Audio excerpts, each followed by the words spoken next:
Le miroir se montrait cruel ce matin-là, pas autant que les regards de mes sœurs l'avaient été toute ma vie, mais suffisamment pour me pousser à cacher mon visage sous ma capuche, alors que le vent d'automne fouettait les rues étroites de Ravenwood.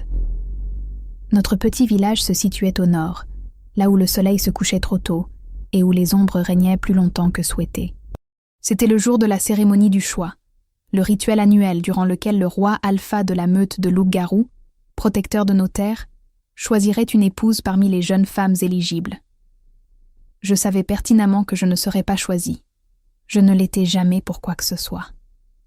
L'odeur du pain frais se mêlait aux effluves de pommes cuites à la cannelle, tandis que je passais précipitamment devant la boulangerie centrale. Mes chaussures usées claquaient sur les pavés humides, et bien que j'essaie de passer inaperçue, je sentais les regards se poser sur moi comme des corbeaux affamés. Je tirai davantage ma capuche vers le bas.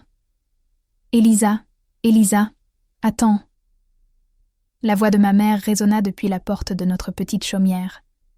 Elle tenait quelque chose dans ses mains tremblantes, la broche en argent ayant appartenu à ma grand-mère. « Tu dois porter ceci aujourd'hui. » Elle épingla la délicate broche en forme de loup hurlant sur ma cape grise délavée. C'était la seule belle chose que notre famille possédait. Ma grand-mère disait toujours que ce bijou était plus qu'une simple parure.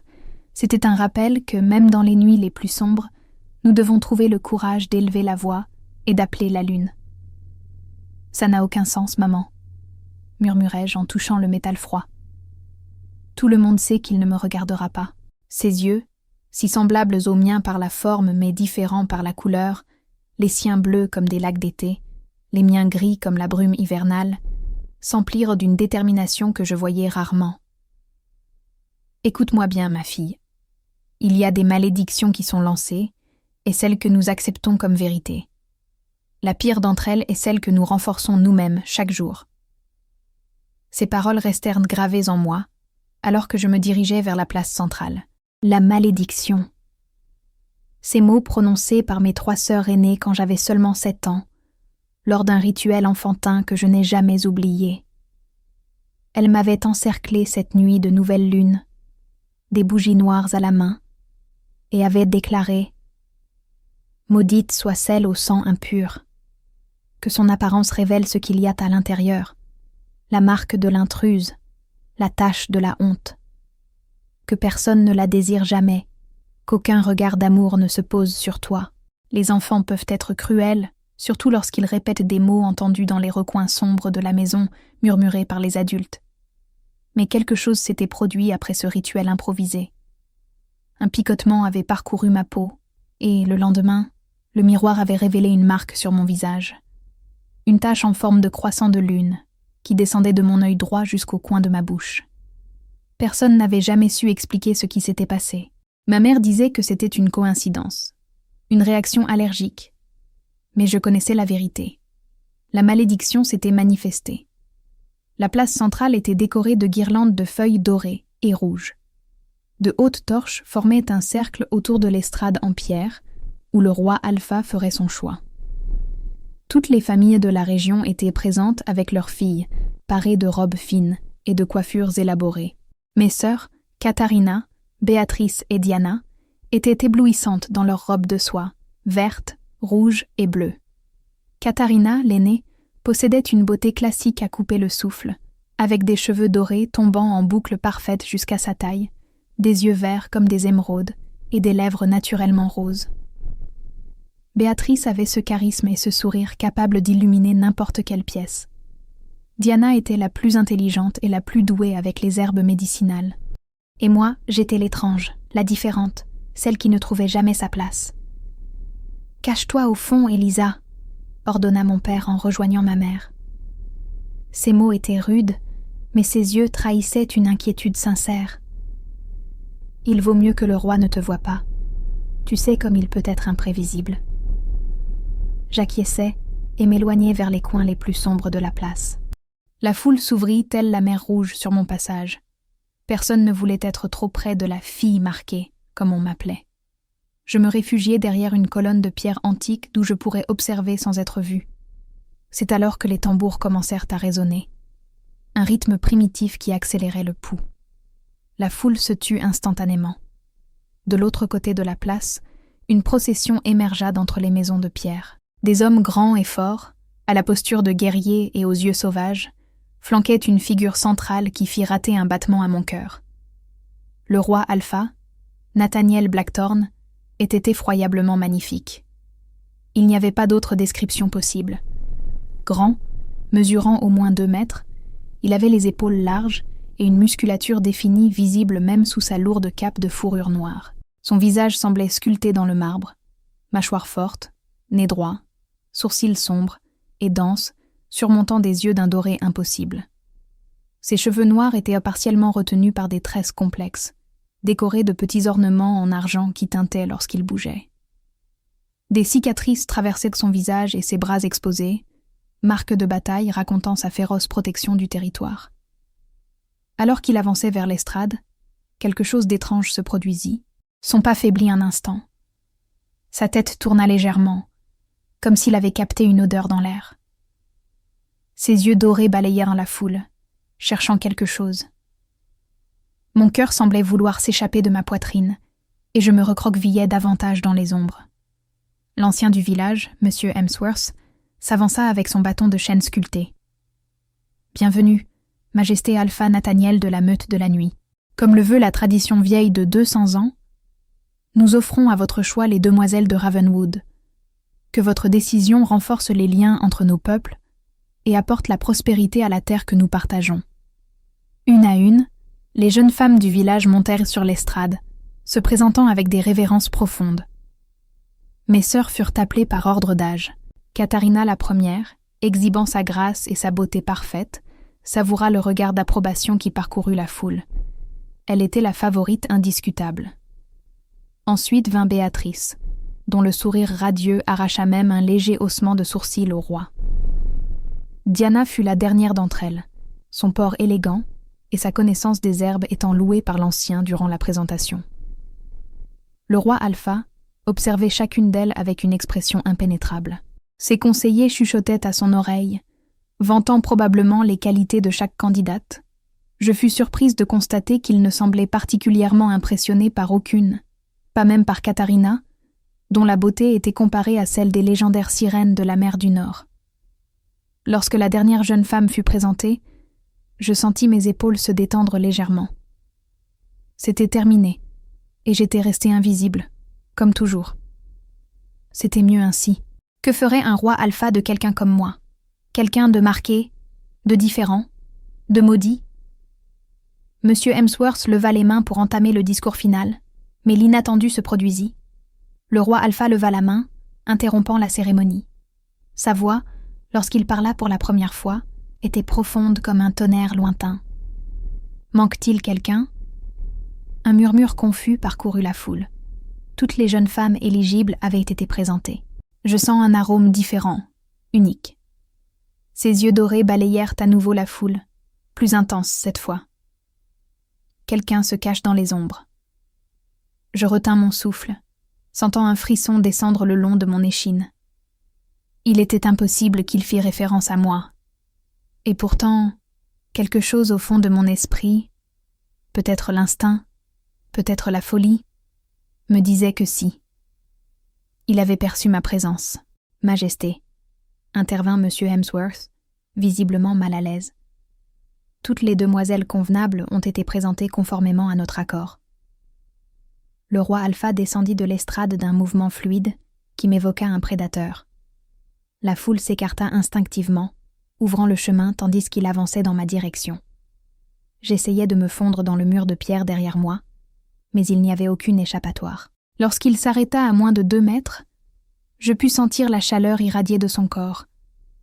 Son odeur était celle du bois, de la terre humide après la pluie, et de quelque chose de plus primitif que je ne parvenais pas à identifier. Je gardai la tête baissée, ma capuche couvrant toujours ma marque. « Regarde-moi », ordonna-t-il. Sa voix était plus douce, mais non moins autoritaire. Lentement, à contre-cœur, je levai le visage. Je sentis la foule retenir collectivement son souffle lorsque ma capuche tomba en arrière, révélant mon visage marqué et mes cheveux clairs tombant en ondes désordonnées sur mes épaules. Ce que je vis dans les yeux du roi Alpha ne fut pas de la répulsion. ni de la pitié, mais quelque chose de plus troublant, de la reconnaissance. « Quel est ton nom ?» demanda-t-il, sa voix n'étant plus qu'un grondement grave qui semblait s'adresser directement à mon âme. « Elisa ?» répondis-je, surprise que ma voix n'ait pas failli. « Elisa Blackwood. » Un sourire énigmatique apparut sur les lèvres du roi. Il tendit la main, et à l'horreur de la foule et à mon propre étonnement, effleura la marque sur mon visage du bout de ses doigts rugueux. « La cérémonie est close », annonça-t-il, ses yeux dorés fixés dans les miens. J'ai trouvé ce que je cherchais. Le monde autour de moi sembla se figer.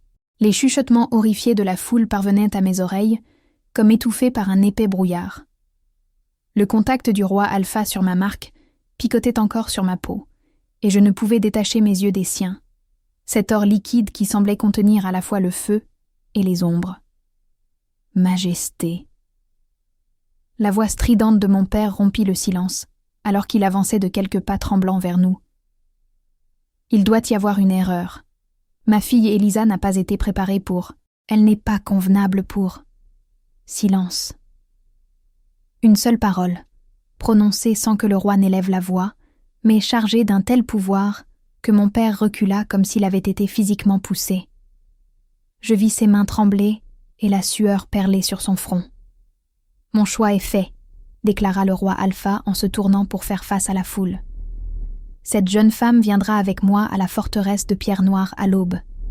Que les préparatifs soient réalisés selon le protocole traditionnel. » C'est alors que ma mère s'avança, ses petits pas plus fermes, et fit quelque chose qui arracha des soupirs choqués.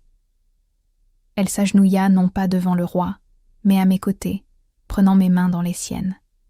« Ma fille, » dit-elle avec une intensité que je n'avais jamais vue dans ses yeux. « As-tu le choix ?»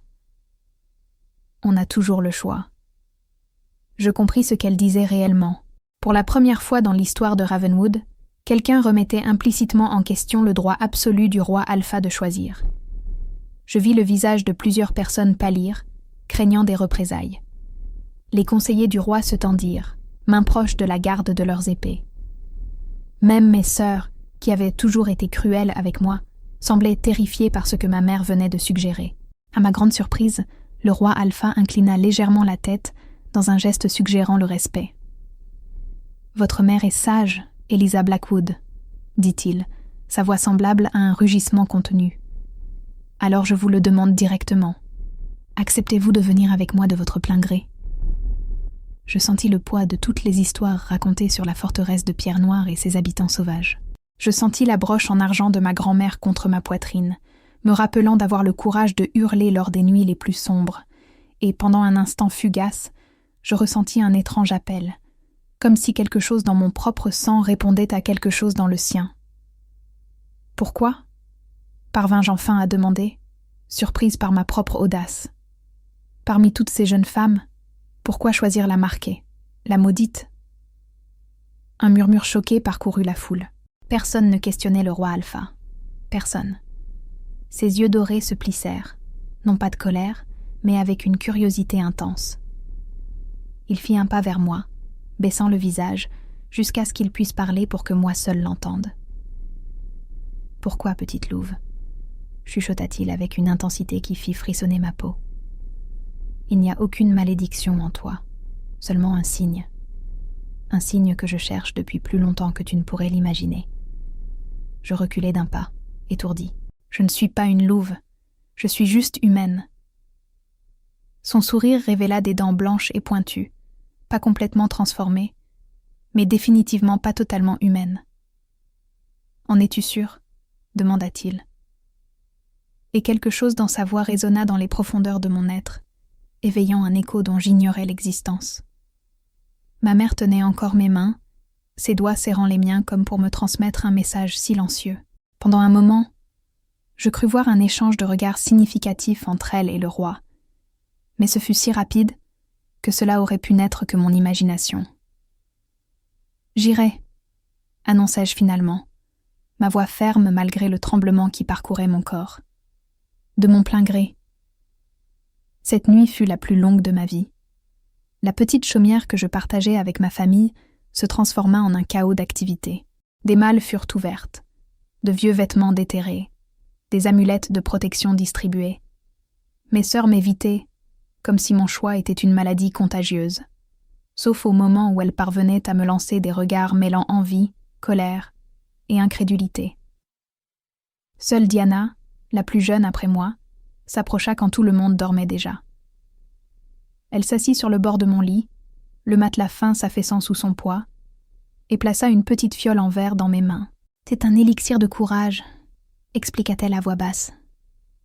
3 gouttes sur la langue, quand la peur menacera de te consumer. Je la regardai avec surprise. « Pourquoi m'aides-tu ? Tu as participé au rituel de la malédiction. » Ses yeux, si semblables à ceux de ma mère, s'emplirent de larmes contenues. Nous étions des enfants stupides, répétant des mots encore plus stupides. Je n'aurais jamais imaginé. Elle effleura légèrement ma marque de ses doigts tremblants. Je ne sais pas ce qui s'est passé cette nuit-là, Elisa, mais ce n'est pas notre malédiction qui a fait ça. Quelque chose de plus ancien, de plus puissant est en jeu. Ça l'a toujours été. Je serrai la fiole dans ma main. Que sais-tu ? Juste des rumeurs, chuchota-t-elle en regardant nerveusement vers la porte. On dit qu'il y a des générations, une lignée spéciale de louves est née parmi les humains. Des femmes qui semblaient normales, mais portèrent le sang de la première meute. Des femmes marquées par la lune. Je sentis un frisson parcourir mon échine. C'est absurde, nous sommes juste des humains ordinaires. Diana sourit tristement. Le crois-tu vraiment ? Ne t'es-tu jamais demandé pourquoi notre mère nous gardait enfermés les nuits de pleine lune ? Pourquoi notre père évite de regarder directement dans les yeux de l'alpha ? Pourquoi la marque est apparue sur ton visage exactement quand nous avons prononcé des mots de malédiction que nous ne comprenions pas ? Avant que je puisse répondre, nous entendîmes des pas dans le couloir. Diana se leva rapidement, déposa un baiser sur mon front et chuchota. « Sois forte, ma sœur, et souviens-toi, la marque n'est pas ta malédiction, c'est ton héritage. » Avec l'aube vint le carrosse noir. C'était une structure imposante, gravée de symboles anciens, et tiré par 4 chevaux de la couleur de la nuit, plus grands que n'importe quel animal que j'avais vu. Leurs yeux brillaient d'une intelligence presque humaine, et leurs sabots produisaient des étincelles en frappant les pierres de la place centrale. Le village entier s'était réuni pour assister à mon départ.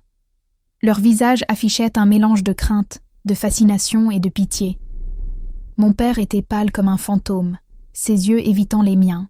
Mes sœurs aînées maintenaient des expressions composées, mais je remarquai comment Katharina serrait les mains si fort que ses jointures étaient blanches. Diana se tenait aux côtés de ma mère, qui tenait un petit baluchon avec mes quelques affaires. Ceci a appartenu à ma mère et à sa mère avant elle, chuchota ma mère en plaçant autour de mon cou un collier en argent avec un petit pendentif en forme de croissant de lune. Ses yeux étaient humides, mais sa voix était ferme. J'ai toujours su qu'un jour tu le porterais. Je touchai le pendentif, le sentant chaud contre ma peau, comme s'il avait absorbé la chaleur de son corps. Maman, que se passe-t-il réellement ? Que voulait dire Diana à propos de l'héritage ? Elle regarda nerveusement les gardes du roi qui attendaient près du carrosse. Je n'ai pas toutes les réponses, ma fille, mais fais confiance à tes instincts et souviens-toi. Tu es plus forte que tu ne le penses. Le roi Alpha, qui était resté distant durant la nuit, s'approcha alors. Même sous la lumière du soleil levant, il émanait puissance et mystère. Il portait des vêtements de cuir noir, détaillés d'argent et décorés de runes qui semblaient briller et bouger lorsqu'on ne les regardait pas directement. Ses cheveux noirs étaient détachés aujourd'hui, tombant comme un rideau de soie sombre jusqu'à ses larges épaules. « Es-tu prête ?» demanda-t-il. Non comme un roi parlant à un sujet, mais comme un homme demandant à une femme. J'avalai difficilement ma salive et acquiesçai, incapable de trouver mes mots. Il tendit la main pour m'aider à monter dans le carrosse. Lorsque nos doigts se touchèrent, je sentis comme un courant électrique passer de son corps au mien et, l'espace d'un instant troublant, je crus voir ses yeux dorés briller comme ceux d'un loup dans une forêt obscure. Le voyage vers la forteresse de Pierre Noire prendrait la journée entière, traversant la forêt ancestrale que peu d'humains osèrent pénétrer. Assise aux côtés du roi Alpha dans le carrosse luxueux doublé de fourrure, je me sentais petite et vulnérable. Nous ne parlâmes pas durant les premières heures. J'observais par la fenêtre les arbres devenir plus grands et plus tortueux à mesure que nous avancions, leurs troncs couverts de mousse et de lichen qui luisaient de teintes étranges. « Tu as beaucoup de questions », dit-il finalement, brisant le silence. Ce n'était pas une question. Je réunis tout mon courage. Pourquoi m'avoir choisi? La vérité. Il m'étudia un long moment, ses yeux dorés insondables. La marque sur ton visage est le symbole du croissant de lune, la lignée perdue de femmes qui naissaient avec la capacité d'apaiser même les loups les plus féroces. Ton sang porte un pouvoir que nous pensions disparu depuis des générations. C'est pour ça que vous avez dit que j'étais une louve? Un petit sourire courba ses lèvres. Pas exactement. Tu n'es pas une louve comme je suis un loup, mais tu n'es pas non plus totalement humaine. Le carrosse sauta sur une pierre du chemin et je fus momentanément projetée contre son torse solide. Ses mains me retinrent fermement par les épaules et, une fois de plus, je sentis cette étrange électricité entre nous. Mon cœur accéléra et je réalisai qu'il pouvait entendre chaque battement. Ses yeux se plissèrent légèrement, fixés sur mon cou, où la pulsation était visible. « Tu as peur ?» observa-t-il, sa voix plus rauque. « Ai-je des raisons de l'être ?» demandai-je, trouvant un courage inconnu pour soutenir son regard. « Pas de moi », répondit-il en me relâchant doucement, comme un regret. « Jamais de moi. Mais il y a d'autres personnes à la forteresse qui ne seront pas satisfaites de ton arrivée. Pourquoi ? Parce que ton existence défie tout ce qu'ils croient savoir sur notre monde. » Ses yeux dorés brillèrent de quelque chose ressemblant à de l'admiration. « Et parce que ta présence menace le délicat équilibre de pouvoir que j'ai établi. » Je ne comprends pas. Il regarda la forêt défiler par la fenêtre. « Un roi alpha doit être craint, Elisa. Il doit être le plus fort, le plus féroce, et par-dessus tout, il doit être invulnérable. » Ses yeux revinrent vers moi, intenses comme des flammes. Pourtant, il existe une ancienne prophétie, disant que la dernière descendante de la lignée de la lune croissante sera à la fois la force et la faiblesse du plus grand alpha ayant jamais vécu. La forêt autour de nous semblait écouter nos paroles, le silence n'étant brisé que par le bruit des sabots des chevaux et le grincement occasionnel des roues du carrosse. Un frisson parcourut mon échine. Alors je suis un danger pour vous. Il tendit la main lentement, et avec une délicatesse surprenante pour quelqu'un d'aussi puissant, traça le contour de ma marque du bout d'un doigt. Tu es beaucoup de choses, Elisa Blackwood. Un danger n'est que l'une d'entre elles. La forteresse de pierre noire émergea de la forêt comme un rêve fait d'ombre et de pierre. Contrairement aux histoires effrayantes qui circulaient à Ravenwood, ce n'était pas une structure menaçante faite uniquement de tours pointues et de murs inexpugnables.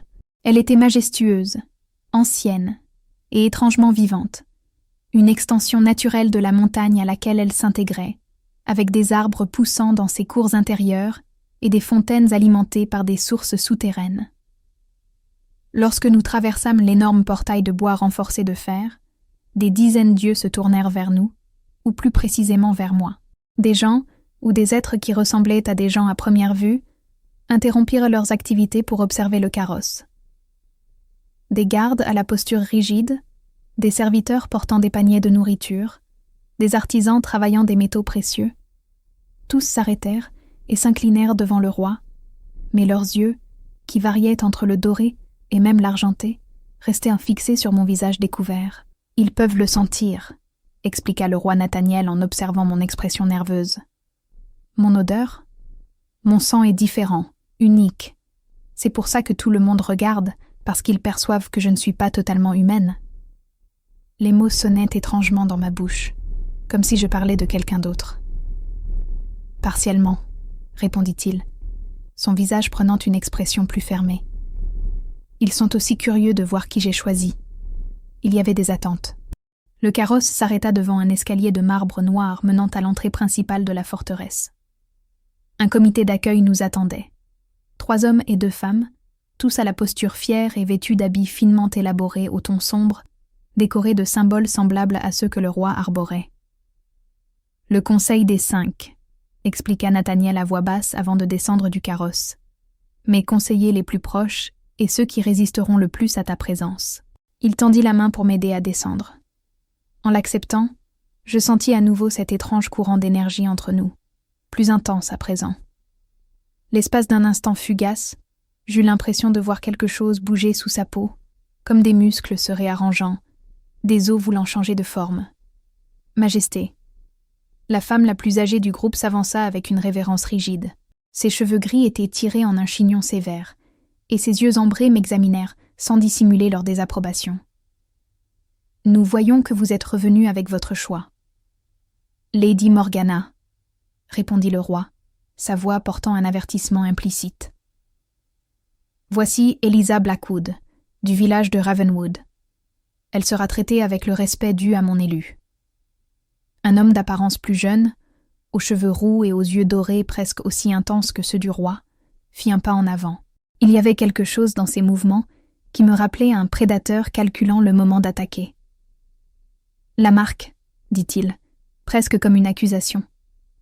Alors les rumeurs étaient vraies. Vous avez trouvé une descendante de la lignée de la lune croissante. Lord Edric, le coupa le roi. Nous garderons cette discussion pour la salle du conseil. Pour l'heure, Eliza a besoin de repos et de se familiariser avec son nouveau foyer. Le mot « foyer » envoya un frisson le long de mon échine. Laissais-je vraiment tout derrière moi? Ma famille, mon village, ma vie entière. Lady Morgana fit un autre geste formel, bien que ses yeux restassent froids comme la glace. Nous avons préparé les appartements de l'aile Est, comme il est de tradition pour les élus. Le roi Nathaniel secoua la tête. Non, Eliza logera dans les appartements de la tour nord. Un silence absolu tomba sur le groupe. Les 5 conseillers échangèrent des regards alarmés. « Majesté !» protesta Lord Edric, sa voix contenant à peine son indignation. « Ces appartements ne sont plus utilisés depuis... » « J'en suis conscient, » interrompit Nathaniel avec une autorité qui fit reculer l'autre homme. « Ma décision est prise. » Une jeune femme aux cheveux sombres et aux yeux vert clair fut appelée pour m'accompagner. Elle se présenta sous le nom de Lyra et, contrairement aux autres, ne montrait aucune hostilité, seulement une curiosité prudente, tandis qu'elle me guidait à travers les couloirs de la forteresse. « La tour nord est la partie la plus ancienne de la forteresse, » expliqua-t-elle alors que nous montions un escalier en colimaçon. « C'est là que vivait la reine Sérène, la dernière de la lignée de la lune croissante à habiter ces lieux. C'était il y a plus de 200 ans. Alors, il y a déjà eu d'autres comme moi ici ?» demandai-je, essayant de ne pas montrer ma fatigue à mesure que nous montions toujours plus haut. Lyra me lança un regard en biais. « Pas exactement comme vous. La reine Sérène était puissante, respectée et crainte. Elle a gouverné aux côtés du roi Alphathorn durant la Grande Guerre contre les chasseurs. » Je m'arrêtai au milieu de l'escalier, tenant la rampe de pierre. « Oh, gouverner? Vous voulez dire qu'elle était la reine Alpha ?» compléta Lyra avec un sourire énigmatique. « La lignée de la lune croissante a toujours fourni des reines Alpha jusqu'à ce que la lignée soit perdue. » Nous continuâmes de monter jusqu'à atteindre une porte de chêne gravée de symboles lunaires. Lorsque Lyra l'ouvrit, je ne pus retenir un soupir d'admiration. La pièce était circulaire, suivant la forme de la tour, avec de hautes fenêtres, offrant une vue imprenable sur la forêt et les montagnes au loin. Un immense lit à baldaquin, couvert de fourrures luxueuses, trônait au centre. Une cheminée en pierre était déjà allumée, chassant le froid de la nuit qui approchait.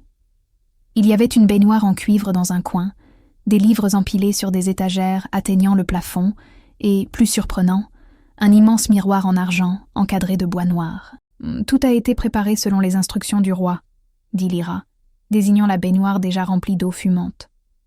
Il a ordonné personnellement que le miroir soit restauré. On dit qu'il appartenait à la reine Sérène elle-même. Je m'approchai du miroir comme aimantée. Sa surface polie reflétait mon image avec une clarté troublante. La marque sur mon visage, ce croissant de lune qui descendait de mon œil droit au coin de ma bouche, semblait presque briller sous la douce lumière des bougies. Pourquoi le roi fait-il tout cela ? Murmurai-je plus pour moi-même que pour Lyra. À ma grande surprise, elle répondit « Parce qu'il vous attend depuis longtemps. Nous attendions tous, bien que certains eussent préféré que vous ne soyez jamais trouvés. » Je me tournai pour lui faire face. Qu'est-ce que cela signifie ? Lyra hésita, ses yeux verts étudiant mon visage. Ce n'est pas à moi de le dire, madame. Mais peut-être devriez-vous savoir que le roi Nathaniel n'est pas comme les alphas qui l'ont précédé. Il croit que notre peuple doit changer pour survivre. Et j'ai quelque chose à voir avec ce changement ? Vous avez tout à voir avec cela, répondit-elle simplement. Puis, avec une révérence, elle se dirigea vers la porte. Le dîner sera servi dans 2 heures dans le grand hall. Reposez-vous d'ici là, et... Elle hésita. Faites attention à qui vous accordez votre confiance. Tous ici ne souhaitent pas votre bien. Après le départ de Lyra, je me permis d'explorer les appartements qui m'appartenaient désormais. La baignoire m'appelait après ce long voyage, et je ne résistais pas à la tentation de m'enfoncer dans l'eau parfumée aux herbes. Tandis que je me baignais, j'observais les étranges symboles gravés sur le bord de la baignoire. Des lunes dans différentes phases, intercalées avec ce qui semblait être des loups stylisés. Une fois vêtue de vêtements propres trouvés dans un coffre en cèdre, une robe simple mais élégante, d'un bleu profond qui rehaussait mes cheveux clairs, je m'assis sur le bord du lit et laissai finalement couler mes larmes. Tout avait changé si rapidement. Un jour, j'étais la fille marquée, la maudite que tout le monde évitait. Le lendemain, j'étais dans une forteresse antique, supposément destinée à un rôle que je ne comprenais même pas. Un doux coup à la porte interrompit mes pensées. C'était le roi Nathaniel, à présent vêtu de manière moins formelle, bien que toujours imposant. Ses yeux dorés parcoururent rapidement ma silhouette avant de se fixer sur mon visage. « Tu as pleuré », observa-t-il, non comme une accusation, mais avec une douceur qui me surprit. « Je suis juste submergée », confessai-je, voyant peu d'intérêt à mentir à quelqu'un qui pouvait probablement sentir mon odeur et entendre mes battements cardiaques. Il acquiesça et entra dans la pièce, fermant la porte derrière lui. Dans un espace clos, sa présence semblait encore plus grande, plus intense. L'air semblait vibrer d'une énergie contenue. « Tu as le droit de savoir pourquoi tu es ici », dit-il en s'approchant de la fenêtre pour regarder dehors. La lumière du crépuscule encadrait sa silhouette puissante. Ce n'est pas seulement pour la prophétie ou pour ta lignée, bien que les deux soient importantes. Alors pourquoi ? Il se tourna vers moi et, pour la première fois, je vis de la vulnérabilité dans ses yeux. Notre peuple se meurt, Elisa. Pas physiquement. Nous sommes plus forts et vivons plus longtemps que les humains. Nous mourrons de l'intérieur. À chaque génération, nous devenons plus sauvages, plus distants de notre humanité. Les alphas qui m'ont précédé voyaient cela comme une force.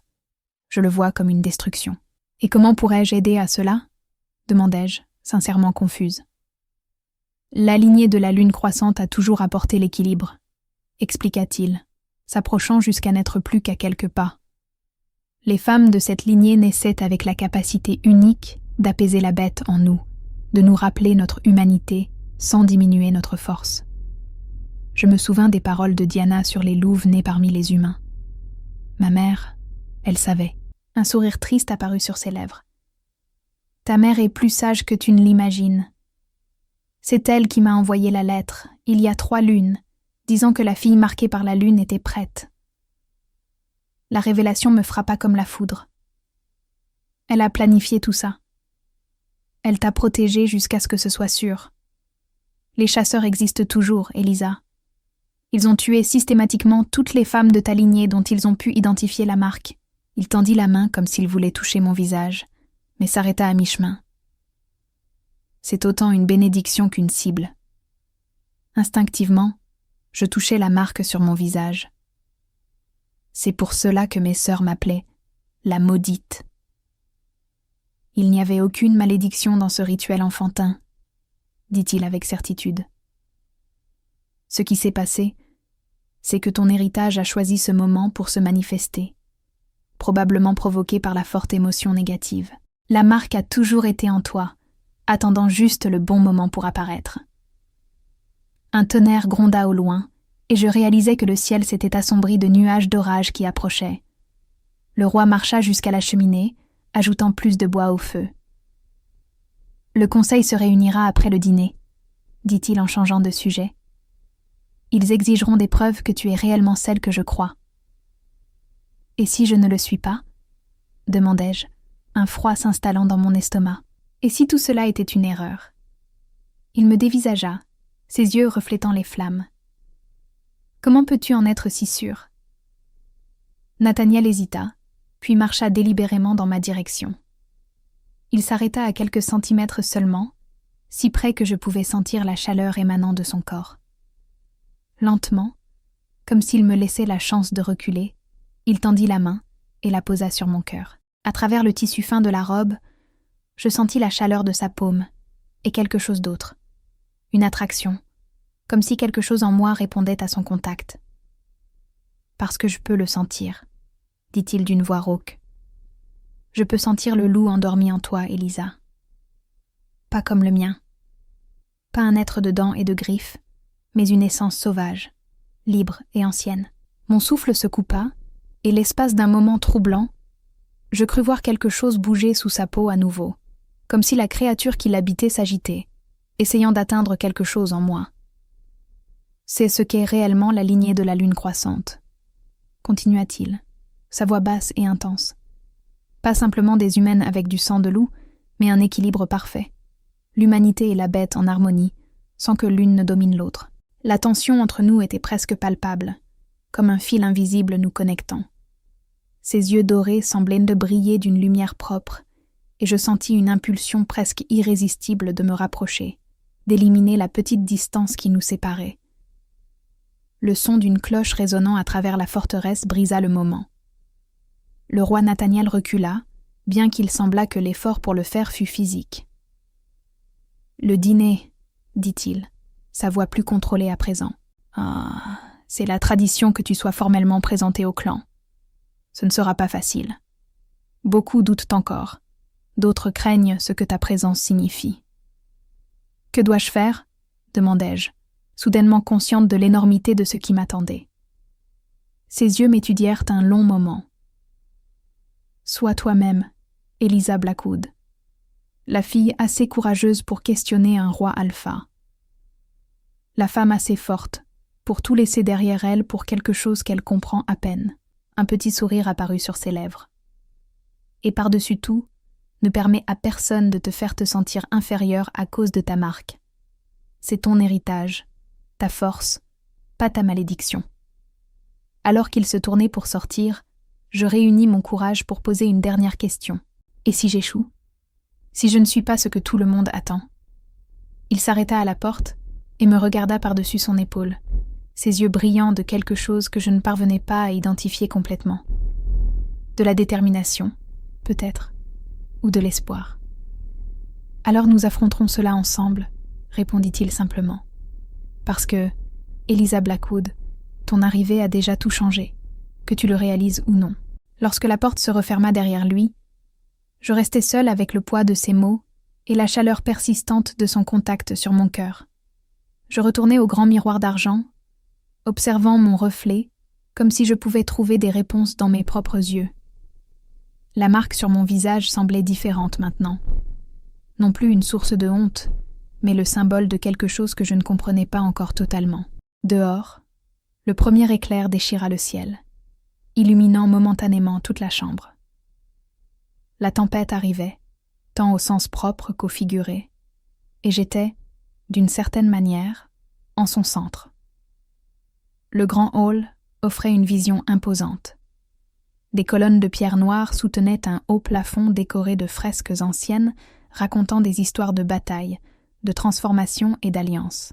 Des torches et des chandeliers éclairaient l'ambiance d'une lumière dorée, projetant des ombres dansantes sur les murs. 3 longues tables de bois sombres occupaient le hall, avec une 4e table surélevée sur une estrade à l'extrémité nord, clairement celle du roi et de ses conseillers les plus proches. Lorsque j'entrai, accompagnée de Lyra, le brouhaha des conversations diminua graduellement, jusqu'à ce qu'un silence presque absolu s'empare des lieux. Des centaines d'yeux se tournèrent vers moi, certains curieux, d'autres hostiles, peu ouvertement amicaux. Je levai le menton, me rappelant les mots de Nathaniel sur le fait de ne pas avoir honte de ma marque. Lyra me conduisit par l'allée centrale, droit vers la table principale où le roi était déjà assis sur une chaise, qui ressemblait davantage à un trône, sculpté de figures de loups. Les 5 conseillers que j'avais rencontrés plus tôt occupèrent des places à ses côtés, tous m'observant avec des expressions variées de méfiance. « Eliza Blackwood de Ravenwood », annonça le roi quand je m'approchai, sa voix puissante résonnant dans le hall. Mon élue est porteuse de la marque de la lune croissante. Un murmure parcourut la salle. Je réalisais que pour beaucoup ici, j'étais une légende prenant subitement forme physique, une figure d'histoires anciennes marchant soudain parmi eux. Nathaniel désigna la chaise vide à sa droite, une place d'honneur qui fit se plisser les yeux de Lady Morgana avec une désapprobation évidente. Je m'assis, sentant le poids du moment et les dizaines d'évaluations silencieuses faites sur ma personne. Le dîner fut servi. Des viandes succulentes, des légumes cultivés dans les jardins de la forteresse, des pains encore chauds et du vin doux qui réchauffait le corps. Je mangeais peu, mon estomac étant trop noué par la nervosité pour apprécier ce repas somptueux. Nathaniel, remarquant mon inconfort, se pencha occasionnellement pour m'expliquer qui étaient certaines des personnes présentes ou la signification de certains symboles et traditions. « Les symboles sur votre robe », observa Lady Morgana à un moment donné, sa voix faussement décontractée. « Savez-vous ce qu'ils signifient ?» Je regardais les délicates lignes argentées brodées sur les manches et le décolleté de la robe bleue que j'avais trouvée dans la chambre. Je n'y avais pas prêté beaucoup d'attention auparavant. « Ce sont les marques de la lignée royale », expliqua le roi avant que je puisse répondre. Le même motif que la reine Sérène portait. Lady Morgana sourit froidement. « Exactement. Des tenues que seule une reine alpha confirmée aurait le droit de porter. » Le silence qui s'ensuivit fut dense. Je réalisais que j'avais été prise au piège. Porter ces vêtements avant d'être officiellement reconnu comme faisant partie de la lignée était apparemment un affront au protocole. « Les tenues étaient dans mes appartements, » répondis-je avec calme, soutenant le regard de Lady Morgana. « Je crois qu'elles ont été laissées là par ordre du roi, et je suis certaine que Lady Morgana ne remet pas en question mes ordres, » ajouta Nathaniel, sa voix calme mais chargée d'une menace implicite qui fit légèrement reculer la conseillère. « Jamais, Majesté, » répondit-elle, bien que ses yeux transmissent un autre message. « Je crois simplement que les traditions existent pour de bonnes raisons. » Tout comme je crois que certaines traditions doivent changer, rétorqua le roi, sa main se posant légèrement sur la mienne sur la table. Un geste public de soutien qui généra plus de murmures parmi les présents. Lorsque le dîner se termina, le roi se leva. Le conseil alpha se réunira dans la chambre de la lune. Eliza nous accompagnera pour le test de la lignée. Lady Morgana et les autres conseillers se levèrent. Lord Edric, l'homme roux qui m'avait observé avec tant d'intensité plus tôt, se pencha pour chuchoter quelque chose à l'oreille de Nathaniel. Des mots qui firent visiblement se raidir le roi, bien que son expression demeurât inchangée. Je fus conduite à travers des couloirs de plus en plus profonds dans la forteresse, descendant des escaliers en colimaçon qui semblaient démener au cœur même de la montagne. Les murs autour de nous devenaient plus anciens, avec des symboles primitifs gravés dans la pierre nue. Des torches éclairèrent le chemin, mais les ombres semblaient plus denses ici, presque palpables. La chambre de la lune est le lieu le plus sacré de la forteresse, expliqua Nathaniel, alors que nous marchions côte à côte, sa voix basse réservée à mes seules oreilles. Elle a été construite sur une caverne naturelle où, selon la légende, la première alpha a réalisé sa transformation initiale. « Que se passera-t-il là-bas » demandai-je, tentant de contrôler le tremblement dans ma voix. Ses yeux rencontrèrent les miens, sérieux et intenses. « Tu seras testé. Je ne peux pas en dire plus, car chaque test est unique pour la personne qui l'affronte. Et si j'échoue, tu n'échoueras pas, » répondit-il avec une conviction que j'aurais aimé pouvoir partager. La chambre de la lune se révéla être une vaste caverne circulaire, dont le plafond voûté avait une ouverture permettant l'entrée de la lumière lunaire, maintenant couverte par les nuages de l'orage qui rugissaient dehors. Au centre de la chambre se trouvait un cercle de pierres anciennes, et au milieu de ce cercle, une table de pierre polie qui brillait comme si elle possédait sa propre lumière. Les 5 conseillers prirent position autour du cercle. Nathaniel me conduisit au centre, à côté de la table de pierre brillante. « Eliza Blackwood », commença Lady Morgana, sa voix résonnant dans la chambre. « Vous êtes venue à nous en vous proclamant porteuse de la marque de la lune croissante, descendante de la lignée qui a jadis uni les clans et apporté l'équilibre entre la bête et l'humain. Êtes-vous prête à prouver votre lignée ?» J'avalai ma salive, regardant rapidement Nathaniel avant de répondre. « Je le suis, bien que je vienne moi-même de découvrir mon héritage. » Le test ne se soucie pas de ce que vous savez ou ne savez pas, intervint Lord Edric avec un sourire froid. Le sang dit la vérité que l'esprit peut ignorer. Lady Morgana s'approcha, tenant une dague en argent aux gravures complexes sur le manche. Le test de la lignée exige du sang librement offert sous la lumière de la lune. À cet instant, comme répondant à un appel magique, les nuages se séparèrent brièvement dehors, permettant à un rayon de lune d'entrer par l'ouverture du plafond et de frapper directement la table de pierre, qui commença à briller avec une intensité accrue. « Tendez votre main », ordonna Lady Morgana. Je regardai Nathaniel une fois de plus. Son visage était tendu, mais il acquiesça légèrement, m'encourageant. Je pris une profonde inspiration et étendis ma main au-dessus de la table de pierre lumineuse. Lady Morgana approcha la dague de ma paume. Si le sang brille sous la lumière de la lune et que la pierre répond, la lignée est confirmée. Sinon... Elle laissa la phrase inachevée, le silence étant plus menaçant que n'importe quel mot. La lame coupa ma peau et une fine ligne de sang écarlate jaillit de la blessure. Je sentis une pointe de douleur, mais gardai la main ferme, tandis que le sang gouttait sur la surface de la pierre brillante. Pendant un moment terrible, rien ne se passa. Le sang se posa simplement sur la pierre, sombre et ordinaire. Je vis le sourire de satisfaction commencer à se former sur le visage de Lady Morgana et la lueur d'alarme dans les yeux de Nathaniel. Puis, lentement, quelque chose commença à changer. Les gouttes de mon sang sur la pierre se mirent à briller d'une lumière argentée, comme de petits croissants de lune. La lumière s'intensifia et se répandit, formant un motif complexe de lignes brillantes qui irradiaient du point où mon sang était tombé. La pierre elle-même sembla répondre, pulsant d'une lumière intérieure qui illumina toute la chambre. Un soupir collectif résonna parmi les présents.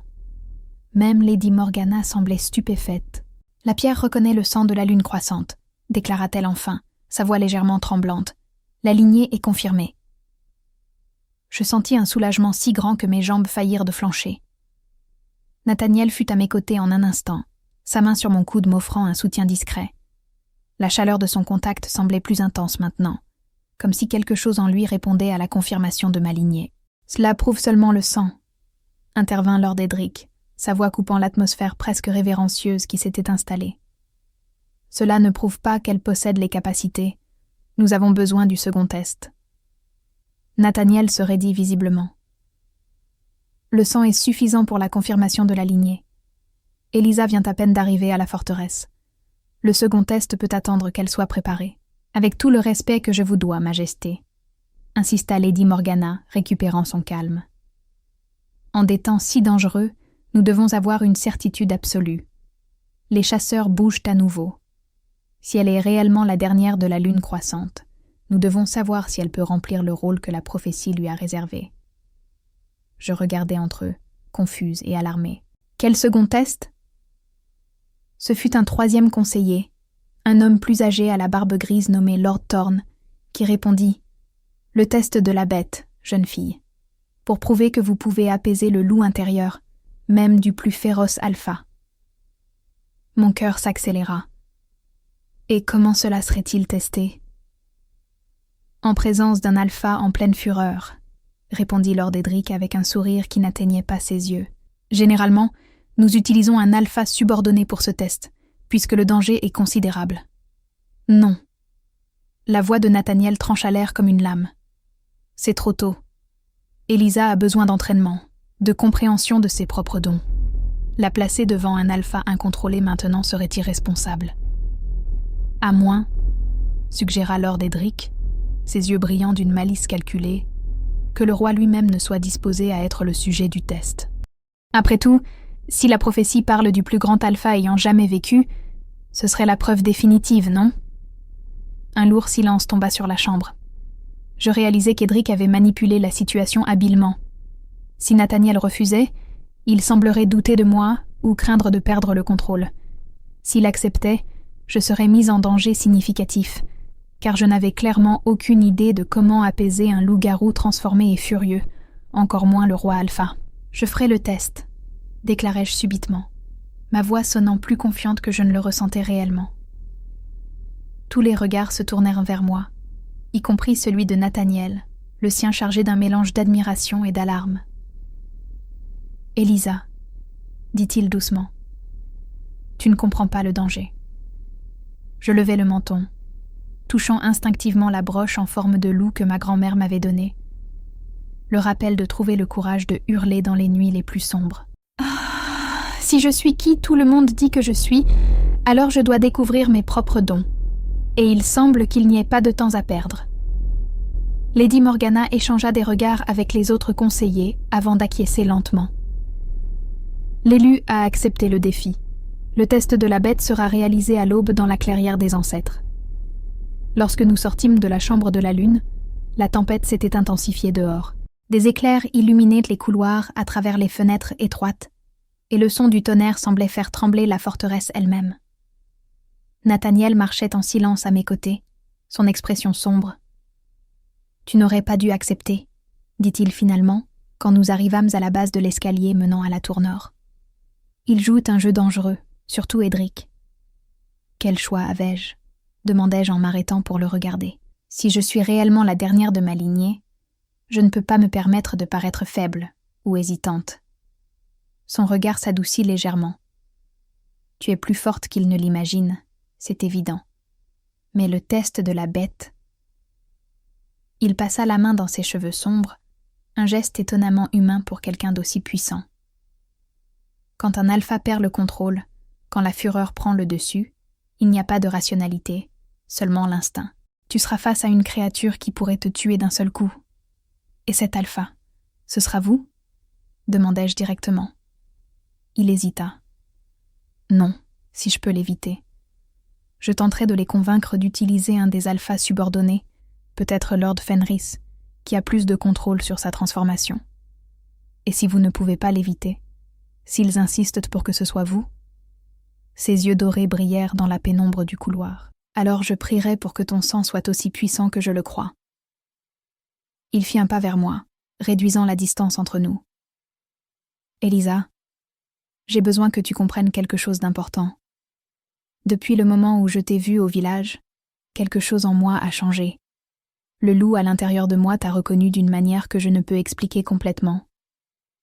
Est-ce une bonne ou une mauvaise chose ? Demandai-je, ma voix à peine plus qu'un murmure. Les deux, répondit-il honnêtement. Cela signifie qu'il y a une connexion entre nous qui peut t'aider à m'atteindre, même dans la fureur de la transformation. Mais cela signifie aussi que le loup peut réagir à toi de manières imprévisibles.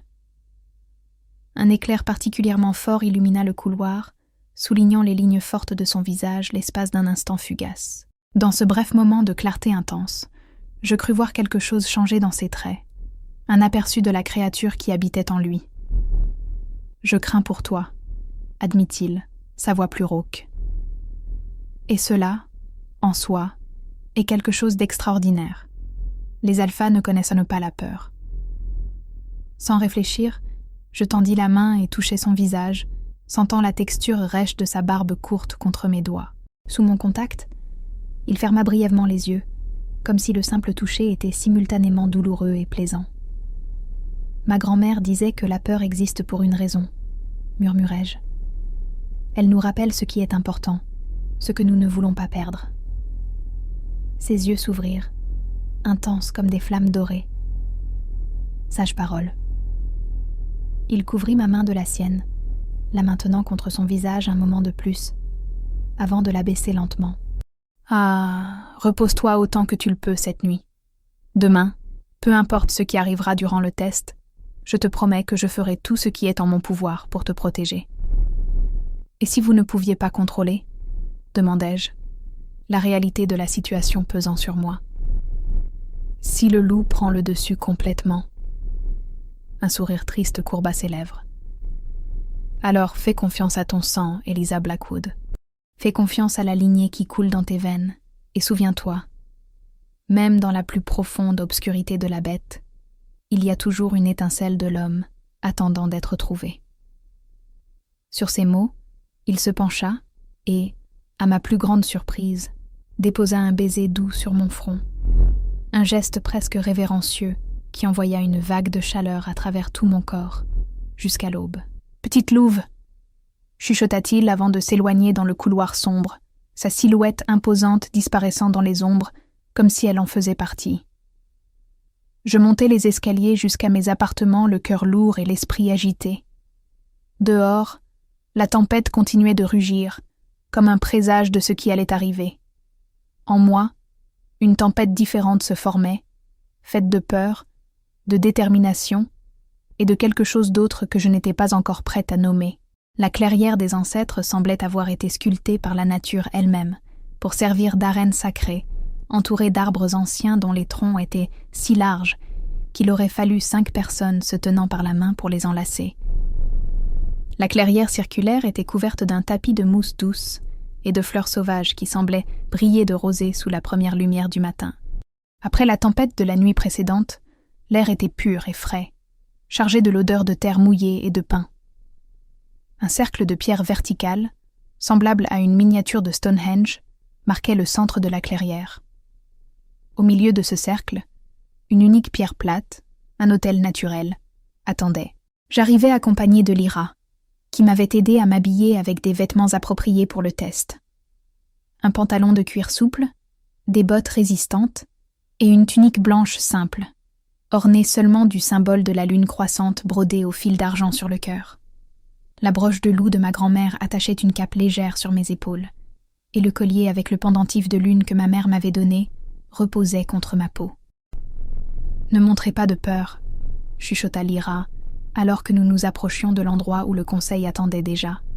« Ils peuvent de sentir l'odeur de la peur, et cela ne fera qu'exciter la bête. » « C'est un peu difficile de ne pas avoir peur quand je suis sur le point d'affronter un loup-garou enragé, » répondis-je, essayant de garder la voix ferme. Lyra serra ma main brièvement. « Souvenez-vous de qui vous êtes. Le sang de la lune croissante coule dans vos veines. Ce n'est pas juste un titre ou une marque sur votre visage. C'est un pouvoir réel. Un pouvoir que je ne sais pas utiliser, » murmurai-je, sentant le poids de la responsabilité et de l'ignorance. « La connaissance est dans votre sang, » répondit-elle. « Faites-lui confiance. » Lorsque nous arrivâmes au centre de la clairière, les 5 conseillers formaient un demi-cercle solennel. Lady Morgana s'avança, tenant un parchemin ancien qu'elle déroula avec des gestes cérémonieux.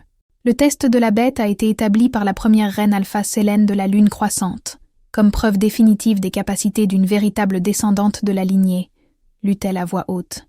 La candidate doit affronter un alpha en fureur totale et, sans armes ou protection physique, doit apaiser la bête en utilisant uniquement les dons de son sang. Je regardais autour de moi, notant l'absence de Nathaniel. « Où est le roi ?»« En train de se préparer, » répondit Lord Edric, un sourire malicieux jouant sur ses lèvres. Le conseil a décidé que seul le test avec le roi Alpha serait suffisamment concluant. Mon cœur sombra. Malgré ses paroles la nuit précédente, Nathaniel n'avait pas réussi à les convaincre d'utiliser un autre alpha. Ou peut-être Edric avait-il lui-même manipulé la situation pour forcer ce résultat. « Ce n'est pas juste, » protesta Lyra à mes côtés. Elle vient à peine de découvrir son héritage. Elle aurait besoin d'entraînement, d'orientation. « La vie est rarement juste, jeune Lyra, » répondit Lady Morgana froidement. « Et les temps que nous affrontons ne nous permettent pas le luxe de la patience. Si elle est réellement celle que le roi croit qu'elle est, son sang saura quoi faire. » Un son profond et réverbérant résonna à travers la forêt. Un coup de tambour qui sembla faire vibrer l'air lui-même. Les conseillers reculèrent jusqu'au bord de la clairière, emmenant Lyra avec eux, malgré ses protestations. « Que commence maintenant le test de la bête » déclara Lord Thorne, sa voix grave chargée d'autorité. « Que les ancêtres témoignent et jugent. » Je restai seule au centre du cercle de pierre, mon cœur battant si fort que j'étais certaine que tout le monde pouvait l'entendre. Le tambour résonna à nouveau, puis un troisième et un quatrième coup, établissant un rythme primitif qui semblait synchronisé avec ma propre pulsation. Un mouvement dans les ombres de la forêt attira mon attention. Quelque chose de grand bougeait entre les arbres, quelque chose qui se déplaçait à 4 pattes, mais se redressait occasionnellement sur 2. Même dans la pénombre, je pus voir l'éclat d'yeux dorés m'observant, m'évaluant. Nathaniel émergea à l'orée de la clairière et mon souffle se coupa. Il était torse nu, son buste puissant couvert seulement de quelques symboles rituels peints en rouge sombre sur sa peau bronzée. Ses yeux dorés semblaient déjà différents, les pupilles allongées verticalement comme celles d'un loup, le doré plus intense, presque lumineux. Ses mains, pendant le long du corps, montraient déjà des signes de transformation, doigts allongés se terminant par des griffes acérées. Majesté. Lady Morgana s'approcha de lui avec précaution, tenant un petit bol de pierre. L'essence qui éveillera la fureur.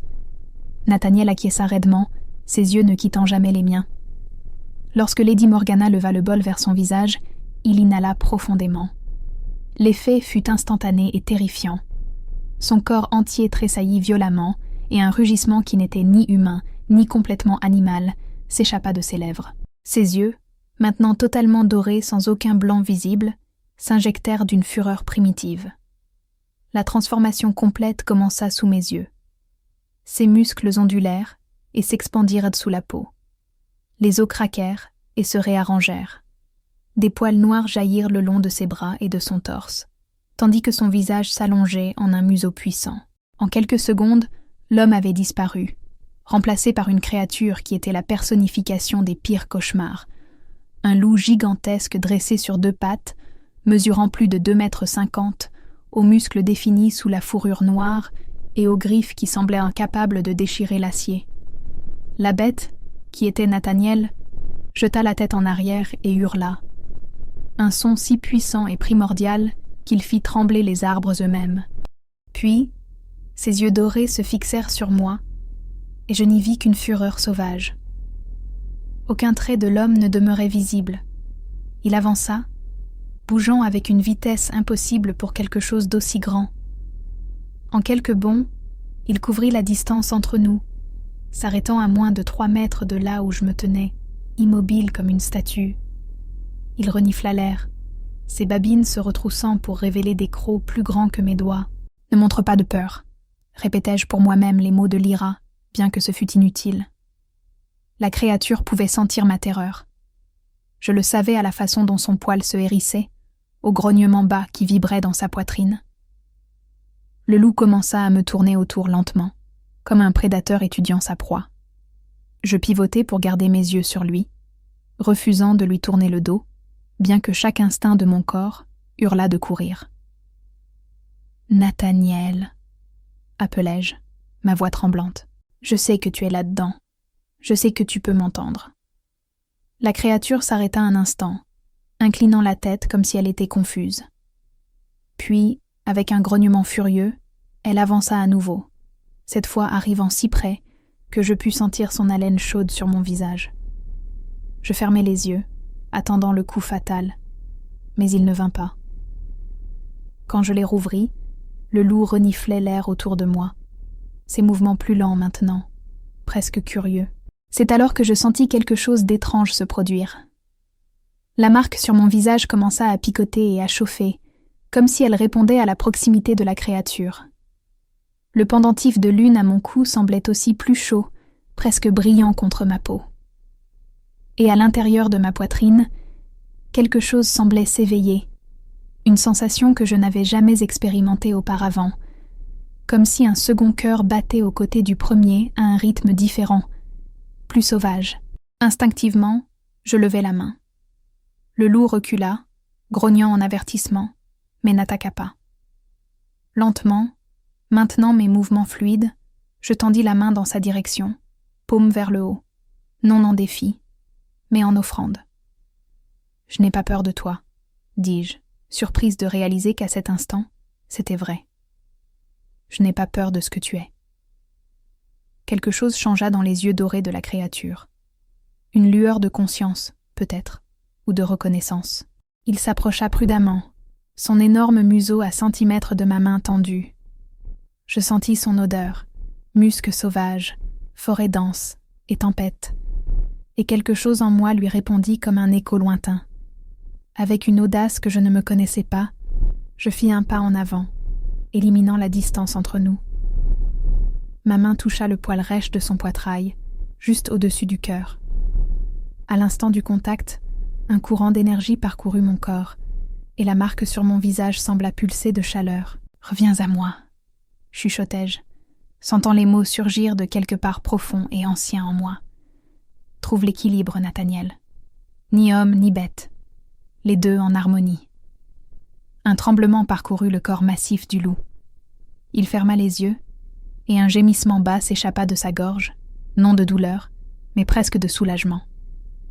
Sous ma paume, je sentis son cœur ralentir, trouvant un rythme plus calme. Lorsque ses yeux s'ouvrirent à nouveau, il y avait quelque chose de différent en eux. Une conscience, une reconnaissance. Il était encore sous la forme de loup, mais le regard était celui de Nathaniel. « Tu es là ?»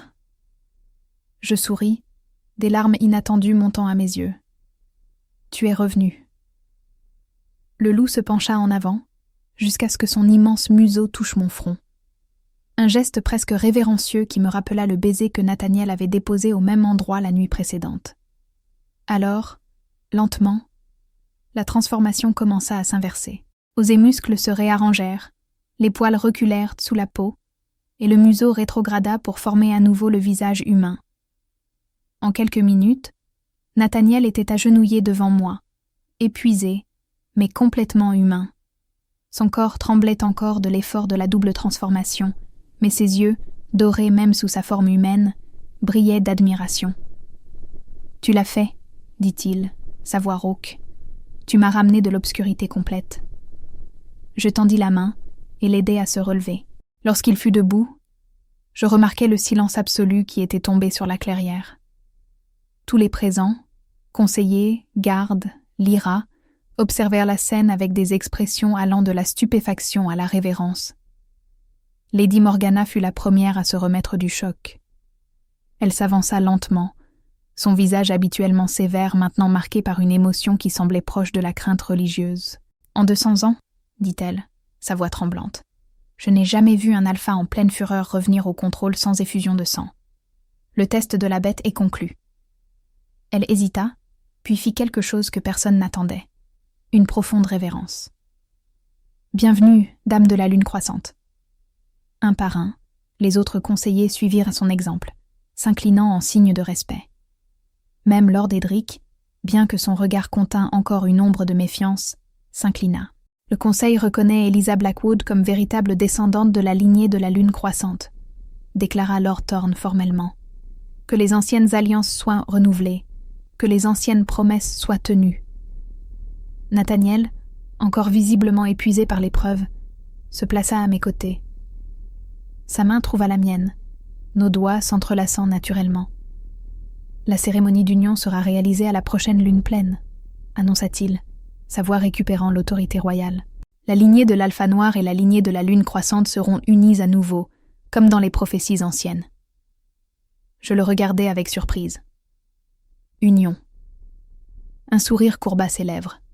« Si tu acceptes, » dit-il bas, juste pour moi. « Il n'y a pas d'obligation, Eliza. Il n'y en a jamais eu. Le choix sera toujours le tien. » Je réalisais alors ce qu'il faisait. Il m'offrait l'option qu'aucune autre femme dans ma position n'aurait reçue. Un roi alpha ne demandait pas, il prenait. Mais Nathaniel me donnait le choix, respectant mon autonomie, même quand tout le monde s'attendait à ce qu'il déclare simplement sa revendication. Avant que je puisse répondre, un mouvement à l'orée de la clairière attira mon attention. 3 figures émergèrent de la forêt, escortées par des gardes de la forteresse, des figures familières qui firent bondir mon cœur. « Maman !» appelai-je. incrédule. Ma mère avança, accompagnée de Diana, et, étonnamment, de mon père, qui semblait simultanément effrayé et fier. Lorsque ma mère arriva assez près, je vis des larmes dans ses yeux. « J'ai toujours su que ce jour arriverait, » dit-elle en prenant mes mains dans les siennes. « Dès le moment où la marque est apparue, j'ai su que ton destin était plus grand que notre petit village. Tu savais ? » Ce n'était pas une question. Sur la lignée, sur tout. Elle acquiesça. Ma grand-mère était la dernière connue à porter le sang de la lune croissante. Quand les chasseurs sont venus, elle a caché ses origines, épousé un humain ordinaire, et la lignée est restée endormie pendant des générations. Jusqu'à toi. « Pourquoi ne m'as-tu rien dit ?» demandai-je, essayant de ne pas paraître accusatrice. « Pour te protéger, » répondit-elle avec simplicité. « Les chasseurs existent toujours, ils cherchent toujours. Moins tu en savais, plus tu étais en sécurité jusqu'à ce que tu sois prête, jusqu'à trouver ta place aux côtés de l'alpha qui pourrait te protéger. » Diana s'avança alors, ses yeux brillants d'une admiration juvénile. « Tu as vraiment apaisé le grand alpha ? Tout le monde au village en parle. » « Tout le monde au village sait ?» Mon père se racla la gorge, semblant mal à l'aise mais déterminé. La nouvelle s'est répandue rapidement. « Ta sœur Katharina n'est pas particulièrement heureuse, mais les gens t'appellent l'élu de la lune maintenant. » Nathaniel, qui avait observé les retrouvailles en silence, fit un pas en avant. « Votre famille est la bienvenue pour rester à la forteresse aussi longtemps qu'elle le désire. » En fait, il regarda ma mère avec respect. « J'aimerais inviter votre mère à aider à ton entraînement. Bien que le sang soit dilué en elle, sa connaissance des traditions sera précieuse. » Ma mère fit une révérence élégante. « Ce serait un honneur, Majesté. » Dans les semaines qui suivirent, la forteresse de Pierre Noire se transforma. L'hostilité initiale fut graduellement remplacée par de la curiosité et finalement du respect. J'appris sur mes capacités, non seulement apaiser des loups enragés, mais sentir leurs émotions, communiquer avec eux à un niveau au-delà des mots et même partager leur vision lors de moments de connexion profonde.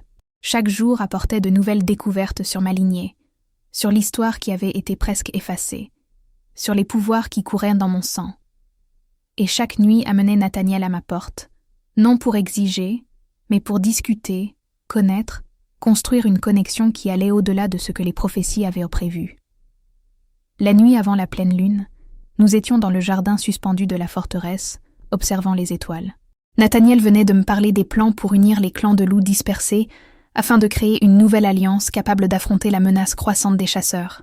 « Tu ne m'as toujours pas dit, » commenta-t-il, ses yeux dorés brillant à la lumière des torches, « si tu acceptes l'union. » Je souris, touchant légèrement la marque sur mon visage, ce symbole qui avait été ma honte et qui était désormais ma fierté. « Penses-tu que j'aurais traversé tout cela si je n'acceptais pas ?»« Je veux te l'entendre dire, » insista-t-il, sa voix plus douce qu'à l'accoutumée. Non comme l'accomplissement d'une prophétie ou un devoir de lignée, mais comme ton choix. Je m'approchai, éliminant la distance entre nous. Je te choisis, Nathaniel Blackthorne.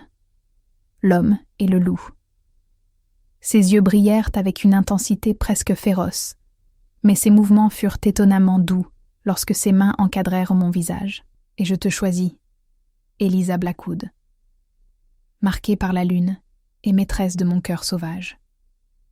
Lorsque nos lèvres se rencontrèrent enfin, je sentis ce même courant d'énergie que j'avais expérimenté dans la clairière, la connexion entre nos natures, l'équilibre parfait entre humain et bête, entre force et compassion. La nuit suivante, sous la pleine lune brillante, la cérémonie d'union fut réalisée devant tout le clan et les visiteurs de villages lointains. Vêtu d'une tenue blanche et argent, ornée de symboles de la lignée de la lune croissante, je marchai jusqu'à l'autel où Nathaniel attendait, imposant dans sa tenue cérémonielle noire aux ornements d'argent. Lorsque notre sang se mêla dans le rituel ancien, la marque sur mon visage brilla de sa propre lumière, visible pour tous les présents. Un murmure d'admiration parcourut la foule. « La marque n'est pas ta malédiction », chuchota Nathaniel alors que nous complétions les vœux. « C'est ta couronne. » Et cette nuit-là, quand les loups hurlèrent pour célébrer l'union de leur roi, Je joignis ma voix aux leurs. Non pas comme la fille effrayée qui avait caché sa marque par honte, mais comme la reine qui avait trouvé sa force précisément dans ce qui la rendait différente. La fille maudite par ses sœurs avait disparu. À sa place se tenait la femme choisie par le roi Alpha, non pas en dépit de sa marque, mais à cause d'elle. La femme qui avait trouvé son véritable foyer et son véritable pouvoir, non dans l'acceptation des autres, mais dans l'acceptation d'elle-même. Et quand les loups coururent sous la lumière de la lune, leur roi et leur reine coururent avec eux. Lui sous sa forme majestueuse de loup noir, elle sous sa forme humaine avec la marque de la lune brillant sur son visage, ensemble, apportant l'équilibre dont les deux mondes avaient tant besoin.